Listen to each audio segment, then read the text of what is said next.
নমস্কার। এখন তো আমাদের মাননীয় প্রধানমন্ত্রী মোদিজিও বলে দিলেন ছাওয়া মুভির মতো মুভি হয় না। ওই ভীষণ ভালো ঐতিহাসিক একটা মুভি বেরিয়েছে, আর মারাঠির মতো ল্যাঙ্গুয়েজের মতো সুইট ল্যাঙ্গুয়েজ হয় না। তো আই থিঙ্ক মোদিজি যখন এই ছাপ্পা দিয়ে দিয়েছেন, তো এই মুভিটা সত্যি ভালো হয়েছে এবং সত্যি ভালো লেগেছে, এবং সাপোর্টিং ক্যারেক্টারগুলো এত ভালো হয়েছে যে ওরাও খুব ভালোভাবে রোল করেছে, এবং ওরা নিজেরাও বলছে যে স্টোরিটা খুবই ভালো হয়েছে এবং করে ওদের খুব ভালো লেগেছে। তাছাড়া তো ভিকি কৌশল গিয়েছিলেন মহাকুম্ভে ডুবকি লাগাতেন, শ্রদ্ধা ডুবকি উনিও লাগিয়ে এসছেন, তো মুভি তো অবশ্যই সফল হবেই। এবং যারাই দেখে দেখে বেরোচ্ছে তারাও কান্নাকাটি, ফার্স্ট ডে রিয়াকশন তো অভাবনীয় ছিল।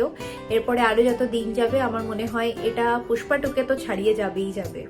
পুষ্পা টু মুভিটা ভালো, কিন্তু পুষ্পা টু এর মধ্যে আমার একটা জিনিস লেগেছে যে যদি এতটাই আমাদের ভারতবর্ষ থেকে লাল চন্দন এক্সপোর্ট করা হয়, তাহলে কি এটা আমাদের ভারতবর্ষে ক্ষতি হচ্ছে না? এত পরিমাণে ফরেস্ট কাটা পড়ছে, তো সেইটা কি আমাদের এতটা দেখা উচিত বা এতটা সাপোর্ট করা উচিত? আমাদের ভারতেরই তো এনভায়রনমেন্ট খারাপ হচ্ছে না, যেখানে মহাকুম্ভের মতো মেলা করে আমাদের ভারতবর্ষকে সবার চোখে বা পুরো পৃথিবীর সামনে তুলে ধরা হচ্ছে।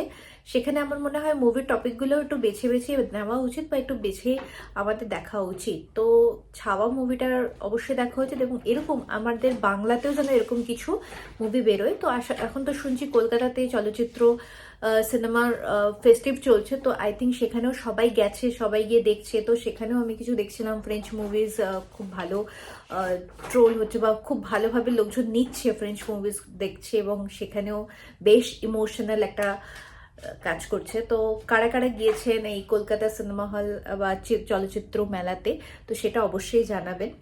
আর আমার প্রত্যেক বছরই মনে হয় যে কলকাতার মতন জায়গায় যে বইমেলা হচ্ছে বা কলকাতার মতন জায়গায় যে চলচ্চিত্র আহ, ইয়ে হচ্ছে, ফেস্টিভ্যাল হচ্ছে, এরকম ফেস্টিভ্যালগুলোকে অংশগ্রহণ করতে, কিন্তু বাইরে থাকার জন্য আমি তো যেতে পারি না। আশা করছি আপনারা অবশ্যই যাচ্ছেন যারা কলকাতার আশেপাশে আছে।